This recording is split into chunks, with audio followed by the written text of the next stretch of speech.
सुबह की पहली किरणें खिड़की से छनकर कमरे में आ रही थी। रसोई में अदरक की चाय की महक और तवे पर सिकते पराठों की खुशबू पूरे घर में फैल रही थी। दीपा, एक साधारण सी गृहिणी, तेजी से काम में जुटी हुई थी।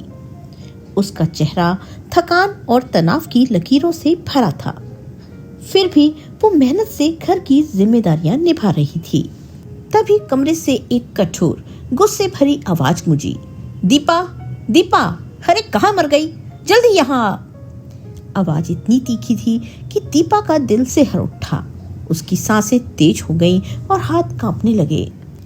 उसने जल्दी जल्दी पराठा तवे से उतारा, गैस बंद की और हाथ पोंछते हुए कमरे की ओर भागी। कमरे में पहुंचने से पहले ही वो फिर गरजा। दीपा, सुनाई नहीं देता क्या? जी क्या हुआ? दीपा ने कांपती आवाज में पूछा। उसकी आंखों में डर साफ झलक रहा था। तुम्हें कितनी बार कहा है कि मेरी पहली आवाज में मेरे सामने हाजिर हो जाया करो। कपिल, उसका पति, ने गुस्से से शर्ट उठाई और दीपा की ओर फेंकते हुए बोला, आज मुझे ये शर्ट पहनकर ऑफिस जाना है, इसे अच्छे से इस्त्री कर दो। दीपा ने बिना कुछ बोले शर्ट उठाई और इस्त्री करने लगी। उसका मन भारी था, लेकिन वो चुपचाप काम में जुट गई। तभी बाथरूम से कपिल की आवाज फिर गूंजी। अरे दीपा, तौलिया क्यों नहीं रखा? जल्दी तौलिया लेकर आ, मुझे देर हो रही है। दीपा ने इस्त्री छोड़ी और दौड़कर तौलिया लिया। बाथरूम के दरवाजे पर पहुंचकर उसने तौलिया अंदर बढ़ाया। ये लो, ये भी तुम्हें हर बार याद दिलाना पड़ेगा क्या? कपिल ने तौलिया झपटते हुए तल्खी से कहा। दीपा वापस इस्त्री करने लौटी। जल्दबाजी में उसका पैर पलंग के कोने से टकरा गया। दर्द से उसका चेहरा सफेद पड़ गया। उसने कराहते हुए पैर सहलाया, लेकिन काम नहीं रुका। जब उसकी नजर शर्ट पर पड़ी, वो सन्न रह गई। शर्ट का एक हिस्सा जल चुका था। हाय भगवान, अब क्या होगा? उसके होंठ फटकने लगे। डर से उसका शरीर कांप रहा था। तभी बाथरूम का दरवाजा खुला और कपिल बाहर आया। मेरी शर्ट तैयार है? उसने गुस्से में पूछा।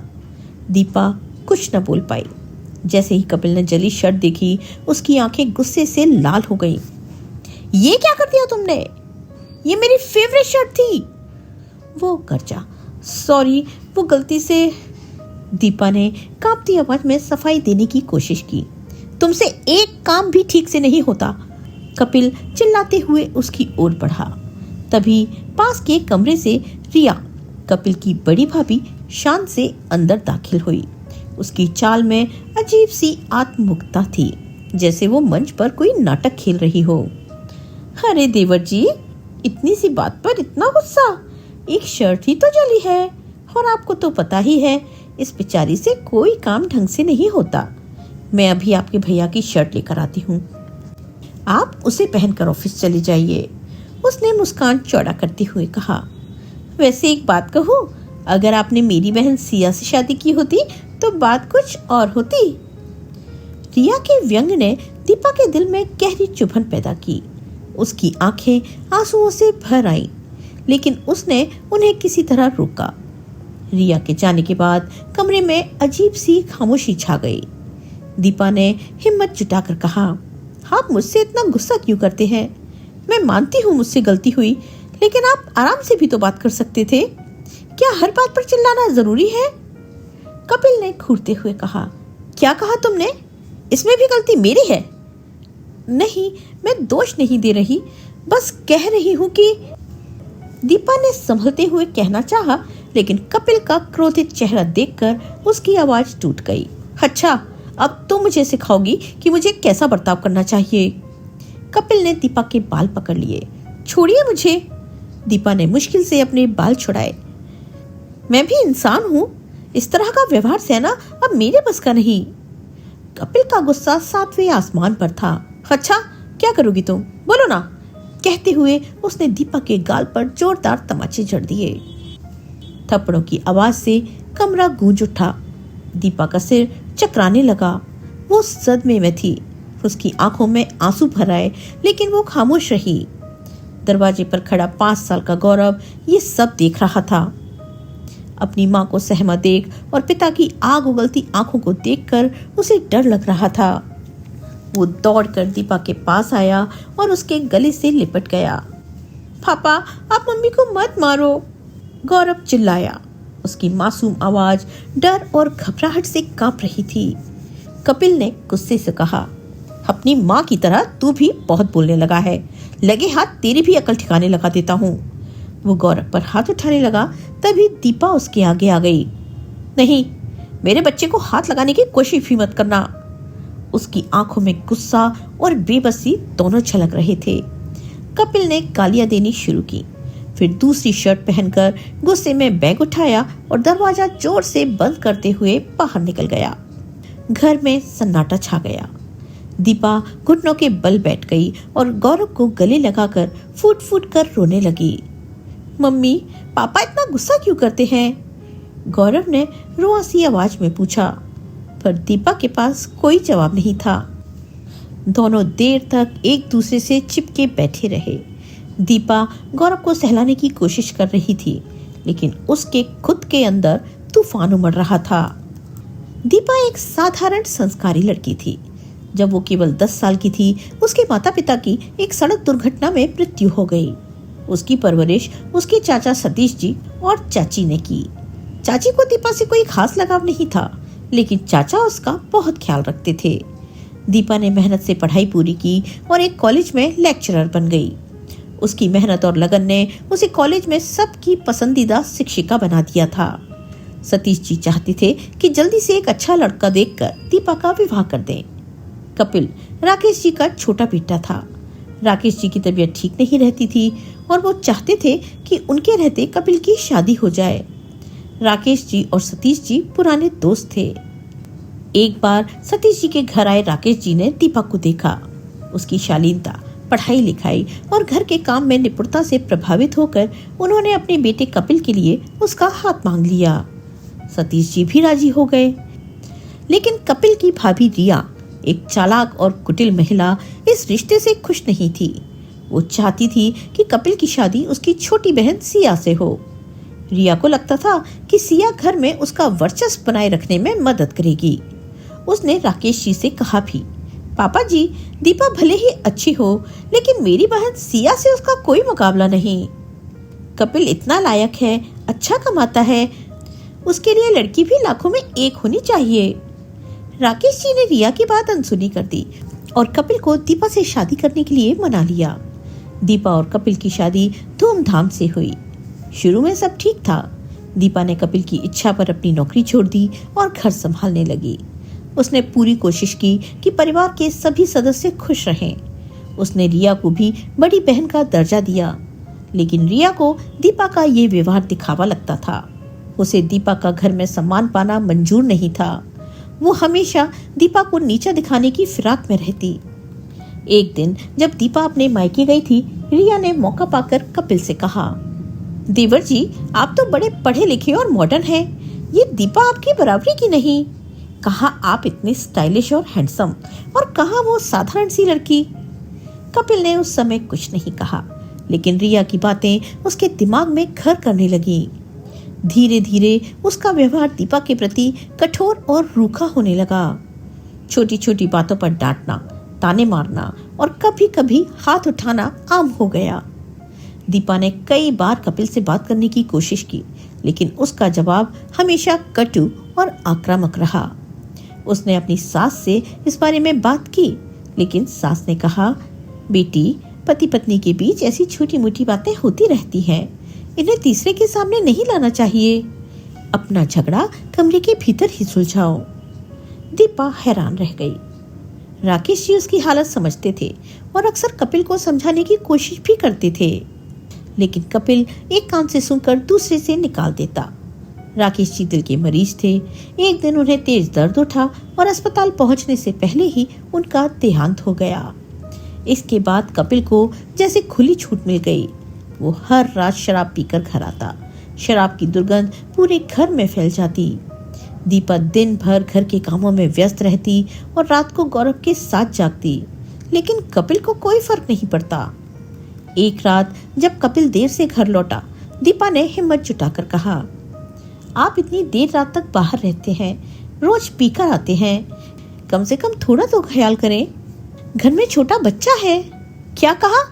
किस बात का ख्याल करूं मैं? कपिल ने चिल्लाते हुए पास रखा गिलास जमीन पर पटक दिया। मैं काम करता हूँ, घर चलाता हूँ, और तू क्या करती है? रोटियां पकाती है और बच्चे को संभालती है, बस। अरे तुझे मेरी कद्र करनी चाहिए। तू मेरे पैसों पर पलती है और मुझे सिखाती है। उसने दीपा को धक्का देकर जमीन पर गिरा दिया। दीपा पूरी रात जागती रही। अगली सुबह जब वो नाश्ता बना रही थी, रिया रसोई में आई। अरे दीपा, कल रात को फिर कुछ हुआ क्या? गाली गलौज की आवाज मेरे कमरे तक आ रही थी, उसने व्यंग्य भरी मुस्कान के साथ कहा। दीपा ने सिर झुकाए काम जारी रखा। भाभी प्लीज, मैं पहले ही परेशान हूँ। परेशान? परेशान तो कपिल है तुम्हारी वजह से। तुमने उसकी जिंदगी खराब कर दी, कहकर रिया नाश्ता उठाकर चली गई। दीपा का सब्र अब टूटने लगा था। उसने अपने और गौरव के कपड़े बैग में पैक किए और चुपचाप अपने मायके चली गई। उसे लगा था कि वहां उसे सहारा मिलेगा, लेकिन चाचा सतीश जी और चाची ने उसे निराश किया। बेटी, हर घर में छोटी मोटी बातें होती हैं। गुस्से में आवाज ऊंची हो जाती है। इसे इतना बढ़ाने की जरूरत नहीं। तुम्हें अपनी जिम्मेदारी समझना चाहिए, सतीश जी ने कहा। चाची ने ठंडे स्वर में जोड़ा। लड़कियों का घर उनका ससुराल होता है। तू यहाँ बैठेगी तो समाज में हमारी क्या इज्जत रहेगी? हमें हमारी बेटी का भी ब्याह करना है। जैसे भी हो अपनी गृहस्थी चलाओ, दीपा का धैर्य जवाब दे गया। चाचा, मैं उस नर्क में वापस नहीं जाना चाहती। बस बस, अब बहस मत करो। कल सुबह अपने घर जाओ, सतीश जी ने गुस्से में कहा और वहां से चले गए। उस रात दीपा छत को घूरती रही। उसकी आंखों में आंसू थे, लेकिन अब उनमें दर्द के साथ गुस्सा भी था। अगली सुबह वो चुपचाप ससुराल लौट आई। दरवाजा खुलते ही रिया की चुपती आवाज गूंजी। अरे आ गई महारानी। चाचा चाची 2 दिन भी नहीं रख पाए तुम्हें? दीपा चुप रही। वो जानती थी कि रिया को जवाब देने का कोई फायदा नहीं, लेकिन उसके बाद के दिन और कठिन हो गए। कपिल और रिया दोनों समझ गए थे कि दीपा को मायके से कोई सहारा नहीं। कपिल का रवैया और कठोर हो गया। वो अब हर रात शराब पी कर आता और पूरे परिवार के सामने दीपा को अपमानित करता। एक दिन गौरव बीमार पड़ गया। पूरी रात बुखार में तपते बेटे के साथ दीपा जागती रही। उसने कपिल को कई बार उठाने की कोशिश की, लेकिन उसने झुंझलाते हुए कहा, तंग मत कर मुझे, सोने दे, ये सब तेरा काम है। अगली सुबह जब दीपा ने डॉक्टर को दिखाने की बात कही, तो भी कपिल ने कहा, ऑटो करके चली जाओ, मेरे पास समय नहीं है। दीपा भीतर तक टूट चुकी थी। उसने इस जिंदगी को अपनी नियति मान लिया था, लेकिन उस दिन जब कपिल ने जली शर्ट पर हैवानियत की हद पार कर दी और गौरव डर से कांपता रहा, तब दीपा ने सोचा कि अब उसे और अपने बेटे को इस नर्क से निकालना होगा। वो पहले गेट टुगेदर में जाने से डरती थी, लेकिन इस बार उसने हिम्मत की। कपिल के जाने के बाद वो गौरव को लेकर तैयार हुई और अपनी सहेलियों से मिलने निकल पड़ी। वहां उसकी बेस्ट फ्रेंड निशा से उसकी मुलाकात हुई। निशा ने दीपा की हालत देखकर कहा, दीपा, ये तुम हो? कॉलेज की ब्यूटी क्वीन कहाँ गायब हो गई? तुम्हारे तो चेहरे की रौनक ही गायब है। दीपा ने पहले बात टालने की कोशिश की, लेकिन निशा की जिद पर उसने अपनी सारी कहानी बयां कर दी। निशा की आंखों में आंसू आ गए। दीपा, तुम अपनी और गौरव की जिंदगी बर्बाद कर रही हो। तुम पढ़ी लिखी हो, होशियार हो, फिर इतना अन्याय कैसे सह रही हो? तुम्हारी सबसे बड़ी गलती थी नौकरी छोड़ना। अपने पैरों पर खड़ी होती तो इतना सहना नहीं पड़ता। निशा की बातें दीपा के दिमाग में चोट करती रहीं। घर लौटते समय उसने फैसला किया कि अब वो आत्मनिर्भर बनेगी। उसने अपने पुराने लैपटॉप पर रिज्यूमे अपडेट किया और स्कूलों कॉलेजों में नौकरी के आवेदन भेजे, लेकिन 7 साल के अंतराल और अनुभव की कमी के कारण उसे निराशा ही मिली। एक दिन कपिल ने तलाक के कागज दीपा को थमाए और साथ ही कहा कि गौरव मेरे पास रहेगा क्योंकि तुम बेरोजगार हो। दीपा ने निशा को फोन किया। निशा, मैं अब इस घर में नहीं रह सकती। कपिल मुझे तलाक देना चाहता है और गौरव को मुझसे छीनना चाहता है। मुझे तुम्हारी मदद चाहिए। निशा ने तुरंत एक किराए का घर ढूंढा। दीपा ने अपने और गौरव के कपड़े पैक किए, कुछ पैसे उठाए और चुपचाप घर छोड़ दिया। उसने कपिल के लिए एक पत्र छोड़ा। कपिल, मैंने तुम्हारे साथ बहुत साल बिताए, हर ताने, हर दर्द को सहा, लेकिन अब मैं और नहीं सह सकती। तुमने मुझे हमेशा कमजोर समझा, लेकिन अब मैं अपने बेटे के साथ नई जिंदगी शुरू करूंगी। तुम्हें जो करना है करो, मैं अब तुम्हारे साथ नहीं रहूंगी। दीपा किराए के घर में शिफ्ट हो गई, पर उस किराए के छोटे से घर में रहते हुए दीपा ने महसूस किया कि ये परेशानियां उसकी ताकत को परखने आई हैं। गौरव को सुरक्षित बचपन और उज्जवल भविष्य देना उसका लक्ष्य था, लेकिन पैसों की तंगी बढ़ रही थी। उसने फिर से नौकरियों के लिए आवेदन भेजे, लेकिन कोई जवाब नहीं आया। एक दिन निशा उससे मिलने आई। दोनों बात कर रही थी, तब दीपा ने अपनी परेशानी उसके सामने रखी। निशा बोली, दीपा, अगर नौकरी नहीं मिल रही तो क्या हुआ? तुम में इतनी काबिलियत है कि तुम अपनी राह खुद बना सकती हो। आज का जमाना सोशल मीडिया का है। तुम बच्चों के सिलेबस पर छोटे छोटे वीडियो बनाकर डालो। तुम्हारा पढ़ाने का तरीका तो हमेशा से ही कमाल का रहा है। निशा की बातें दीपा के मन में गहरे तक उतर गईं। उसकी आवाज में विश्वास था और उसकी बातों ने दीपा के हौसले को फिर से जगा दिया। दीपा, जो कई महीनों से नौकरी की तलाश में असफल होकर निराश थी, उसने पहली बार उम्मीद की किरण देखी। उसने अपने पुराने स्मार्टफोन को उठाया और वीडियो बनाने की तकनीक सीखने का फैसला किया। उसने YouTube पर ट्यूटोरियल देखे, वीडियो एडिटिंग के बेसिक सीखे और सस्ते माइक्रोफोन और लाइटिंग के लिए ऑनलाइन रिसर्च की। दीपा ने सोचा कि 12वीं कक्षा के टॉपिक्स पर वीडियो बनाना सबसे अच्छा रहेगा, क्योंकि बोर्ड परीक्षाएं नजदीक थीं और छात्रों को ऐसे समय में मदद की सबसे ज्यादा जरूरत होती है। उसने गणित और विज्ञान के जटिल टॉपिक्स चुने, जिन्हें वो अपने कॉलेज के दिनों में दोस्तों को आसानी से समझा देती थी। निशा ने दीपा का हौसला बढ़ाने के लिए कैमरा सेट करने में मदद की। एक छोटे से कमरे में, जिसे उन्होंने स्टूडियो की तरह सजाया, दीपा ने अपना पहला वीडियो रिकॉर्ड किया। उसकी आवाज में आत्मविश्वास था और उसका सरल, सहज तरीका जटिल से जटिल कॉन्सेप्ट को भी आसान बना देता था। उसने न्यूटन की गति के नियमों को इस तरह समझाया कि कोई भी छात्र उसे देखकर न सिर्फ समझ सकता था, बल्कि उसे याद भी रख सकता था। वीडियो रिकॉर्ड करने के बाद उसे एडिट करने में घंटों लग गए। दीपा को डर था, क्या कोई इसे देखेगा? क्या मैं इसमें अच्छी लग रही हूँ? क्या मेरी बातें बच्चों को समझ में आएंगी? निशा ने उसका हाथ थामकर हंसते हुए कहा, तुम चिंता मत करो, तुम्हारा काम इतना शानदार है कि लोग खुद तुम्हें ढूंढ लेंगे। तुम तो बस शुरुआत करो। पहला वीडियो YouTube पर अपलोड करते समय दीपा का दिल जोर जोर से धड़क रहा था। उसने वीडियो का लिंक निशा के साथ कुछ दोस्तों और परिवार वालों को भेजा। पहले दिन कुछ ही व्यूज आए, लेकिन अगले कुछ दिनों में वीडियो की पहुंच बढ़ने लगी। छात्रों और उनके माता पिता ने कमेंट्स में तारीफ की। मैम, आपका पढ़ाने का तरीका बहुत अच्छा है, कृपया अगला टॉपिक जल्दी डालें। आपने मेरे बच्चे का गणित से डर खत्म कर दिया, धन्यवाद। कुछ बच्चों ने तो दीपा को मैसेज भेजकर पूछा कि क्या वो उनके लिए और टॉपिक्स कवर कर सकती हैं। इन संदेशों ने दीपा की आंखों में चमक लौटा दी। वो समझ गई कि उसका प्रयास रंग ला रहा है। दीपा ने अब पूरी मेहनत के साथ वीडियो बनाने शुरू किए। वो सुबह जल्दी उठकर स्क्रिप्ट तैयार करती, दिन में रिकॉर्डिंग करती और रात को एडिटिंग। उसने अपने वीडियो में रंगीन डायग्राम, एनिमेशन और आसान उदाहरण जोड़े, ताकि बच्चे और माता पिता दोनों को ये पसंद आए। धीरे धीरे उसके चैनल के सब्सक्राइबर्स बढ़ने लगे। 1 महीने के अंदर हजारों लोग उसके साथ जुड़ गए।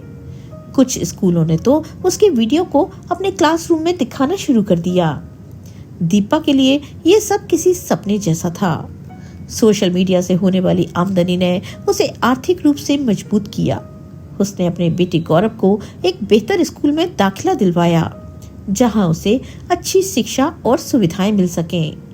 इसके अलावा उसने ऑनलाइन कोर्सेज के जरिए अपने ज्ञान को और बढ़ाया। उसने डिजिटल मार्केटिंग और कंटेंट क्रिएशन के कोर्स किए, ताकि वो अपने चैनल को और प्रोफेशनल बना सके।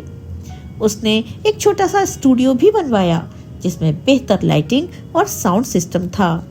कुछ ही महीनों में दीपा का चैनल इतना लोकप्रिय हो गया कि कुछ एजुकेशनल प्लेटफॉर्म्स ने उससे कोलैबोरेशन के लिए संपर्क किया। उसने अपनी वीडियो को और अधिक बच्चों तक पहुंचाने के लिए ऑनलाइन ट्यूशन शुरू किया। निशा, जो इस सब की प्रेरणा थी, दीपा की सफलता को देखकर गर्व महसूस करती थी। दीपा अब सिर्फ एक शिक्षक नहीं थी, वो उन हजारों बच्चों की प्रेरणा बन चुकी थी जो उसकी वीडियो देखकर अपने सपनों को सच करने की हिम्मत जुटा रहे थे। उसने न केवल अपनी जिंदगी बदली, बल्कि निशा की सलाह और अपनी मेहनत से एक नया रास्ता बना लिया जो दूसरों के लिए भी प्रेरणा बन गया। इधर दीपा के घर छोड़कर जाने के बाद कपिल के घर का माहौल पूरी तरह बदल गया था। पहले जहां दीपा हर छोटे बड़े काम को संभाल लेती थी, अब वहां अव्यवस्था और तनाव का बोलबाला था। रिया, जो पहले कभी रसोई में ज्यादा समय नहीं बिताती थी, अब खाना बनाने और घर के कामों में उलझी रहती। वो हर दिन रसोई में बर्तन पटक कर बड़बड़ाती, मैं तो यहाँ नौकरानी बनकर रह गई हूँ। दीपा के रहते ये सब तो अपने आप हो जाता था, अब मेरे सिर पर सारा बोझ डाल दिया। उसकी आवाज में गुस्सा और थकान साफ झलकती थी। दूसरी तरफ कपिल की माँ यानी रिया की सास अपनी शिकायतों का सिलसिला शुरू कर देती। सुबह से शाम तक उनकी एक ही रट थी, रिया मेरी दवाई और चाय क्यों नहीं दी, तुमसे कुछ काम नहीं होता। रिया तंग आकर चिड़चिड़े लहजे में जवाब देती, मुझसे नहीं होता ये सब, अपने बेटे से कहिए वही करे। सास का गुस्सा अब कपिल पर उतरता। वो उसे डांटते हुए कहती, कपिल कुछ तो करो, दीपा को वापस बुलाओ वरना ये घर बर्बाद हो जाएगा। लेकिन कपिल का अहम उसकी राह में सबसे बड़ा रोड़ा था। वो गुस्से में भड़क उठता, मैं उसे नहीं बुलाऊंगा, उसने खुद घर छोड़ा है, अब उसे खुद ही वापस आना होगा। उसका मानना था कि दीपा उसकी अनुमति के बिना कुछ नहीं कर सकती, लेकिन दीपा ने उसकी उम्मीदों पर पानी फेर दिया। एक दिन कपिल के पास तलाक के कागजात पहुंचे। ये खबर उसके लिए किसी झटके से कम नहीं थी। उसने सोचा था कि दीपा डर जाएगी और वापस लौट आएगी, लेकिन दीपा ने अपने लिए एक नया रास्ता चुन लिया था। कोर्ट में तलाक की पहली सुनवाई के दौरान दीपा ने दृढ़ता के साथ अपनी बात रखी। उसने अपनी मानसिक और शारीरिक प्रताड़ना की कहानी बयान की। उसने बताया कि कैसे कपिल उसे हर छोटी बात पर ताने मारता, अपमानित करता और कई बार हाथ उठाने से भी नहीं हिचकता था। उसने अपनी बात को मजबूत करने के लिए मेडिकल रिपोर्ट्स पेश की, जिसमें उनकी चोटों का ब्यौरा था और कुछ पड़ोसियों को गवाह के तौर पर बुलाया था, जिन्होंने कपिल के व्यवहार को देखा था। कपिल के वकील ने दीपा पर चाल चलन और एक लापरवाह मां होने के आरोप लगाने की कोशिश की। उन्होंने ये भी दावा किया कि दीपा अपने बेटे गौरव की जिम्मेदारी ठीक से नहीं निभा रही थी, लेकिन दीपा ने इन सभी आरोपों का जवाब तथ्यों और सबूतों के साथ दिया। उसने बताया कि उसने गौरव की परवरिश के लिए दिन रात मेहनत की और अब वो अपने YouTube चैनल से होने वाली कमाई से उसका बेहतर भविष्य बना रही थी। सुनवाई का सबसे निर्णायक मोड़ तब आया जब कोर्ट ने गौरव को बुलाया। गौरव, जो अब 10 साल का हो चुका था, डरते डरते कोर्ट में खड़ा हुआ। जज ने उससे पूछा, बेटा तुम किसके साथ रहना चाहते हो? गौरव ने थोड़ा हिचकिचाते हुए लेकिन स्पष्ट आवाज में कहा, मैं अपनी मम्मी के साथ रहना चाहता हूँ। पापा मम्मी को बहुत मारते थे, मैंने कई बार देखा, मैं उनके साथ नहीं रहना चाहता। उसकी बातें सुनकर कोर्ट में सन्नाटा छा गया। कपिल का चेहरा शर्मिंदगी और गुस्से से लाल हो गया। उसकी जीत की सारी उम्मीदें धराशायी हो गईं। गौरव की गवाही ने दीपा के पक्ष को और मजबूत कर दिया। कोर्ट ने दीपा के पक्ष में फैसला सुनाया। उसे गौरव की कस्टडी मिली और कपिल को गुजारा भत्ता देने का आदेश दिया गया। दीपा ने अपनी मेहनत से कमाए पैसों से इंस्टॉलमेंट्स पर एक छोटा सा लेकिन सुंदर घर खरीद लिया। ये घर शहर के एक शांत इलाके में था, जहां गौरव के लिए एक अच्छा स्कूल भी पास में था। दीपा और गौरव उस घर में शिफ्ट हो गए। घर छोटा था, लेकिन दीपा ने उसे प्यार और मेहनत से सजाया। दीवारों पर गौरव की बनाई पेंटिंग्स थीं और छोटे से बगीचे में उन्होंने मिलकर कुछ फूलों के पौधे लगाए। दीपा का YouTube चैनल अब और तेजी से बढ़ रहा था। वो अब न केवल 12वीं कक्षा के टॉपिक्स बल्कि 10वीं कक्षा और प्रतियोगी परीक्षाओं के लिए भी वीडियो बनाने लगी थी। उसने अपने चैनल को और प्रोफेशनल बनाने के लिए एक छोटी सी टीम बनाई, जिसमें एक वीडियो एडिटर और एक ग्राफिक डिजाइनर शामिल थे। उसकी आमदनी अब इतनी थी कि वो गौरव को न केवल अच्छी शिक्षा दे पा रही थी, बल्कि उसके लिए ट्यूशन और एक्स्ट्रा करिकुलर एक्टिविटीज का खर्च भी उठा रही थी। गौरव अब पहले से कहीं ज्यादा खुश और आत्मविश्वासी था। वो अपने दोस्तों के बीच गर्व से बताता, मेरी मम्मी बच्चों को पढ़ाती हैं और उनके वीडियो लाखों लोग देखते हैं। दीपा की जिंदगी अब पहले से कहीं ज्यादा स्थिर और सुखद थी। उसने न केवल अपनी और गौरव की जिंदगी को बेहतर बनाया, बल्कि अपने संघर्ष और मेहनत से उन तमाम औरतों के लिए एक मिसाल कायम की जो मुश्किल हालात में भी हार नहीं मानती। निशा, जो इस सफर में उसकी सबसे बड़ी हिम्मत थी, अब भी उसकी सबसे करीबी दोस्त थी। दोनों अक्सर मिलकर पुरानी बातें याद करती और हंसती। दीपा कहती, निशा, अगर तुमने उस दिन मुझे हौसला न दिया होता तो शायद मैं आज यहाँ न होती। निशा मुस्कुराकर जवाब देती, दीपा, ये तुम्हारी मेहनत और हिम्मत की जीत है। मैंने तो बस एक छोटा सा धक्का दिया था। दोनों खिलखिलाकर हंस पड़ी। अंतिम सुनवाई से पहले कपिल ने दीपा से मिलने की इच्छा जताई। दीपा ने उसे अपने घर बुलाया। कपिल ने घर की सादगी और सुव्यवस्था देखी। उसने कहा, दीपा, मुझे अपनी गलतियों का एहसास हो गया है। तुम्हारे बिना पूरा घर बिखर गया। माँ बीमार है, रिया झगड़ा करती है। मैंने तुम्हारे साथ बहुत बुरा किया। तलाक का केस छोड़ दो, मेरे साथ वापस चलो। दीपा ने दृढ़ स्वर में कहा। अब जब तुम्हारी जिंदगी खराब हो गई तब तुम्हें मेरा ख्याल आया। हर दिन तुम्हारे लिए मौका था, लेकिन तुमने उसे बर्बाद किया। माफी का सवाल तब होता है जब गलती अनजाने में हो। तुम्हारी गलतियां जानबूझकर की गई थी। मेरी जिंदगी में अब तुम्हारी कोई जगह नहीं। तुम जा सकते हो। कपिल ने गौरव पर आखिरी नजर डाली और भारी मन से वहां से चला गया। दीपा ने साबित कर दिया कि जब औरत अपने साहस और आत्मसम्मान के साथ आगे बढ़ती है तो वो न केवल अपनी कहानी बदलती है, बल्कि दुनिया के लिए एक मिसाल बन जाती है। उसने अपनी और गौरव की जिंदगी को नया रंग दिया और अपने हुनर से एक नई पहचान बनाई। उसका YouTube चैनल अब लाखों बच्चों के लिए प्रेरणा का स्रोत बन चुका था। उसने अपने शहर में एक छोटा सा कोचिंग सेंटर भी शुरू किया, जहां वो गरीब बच्चों को मुफ्त में पढ़ाती थी।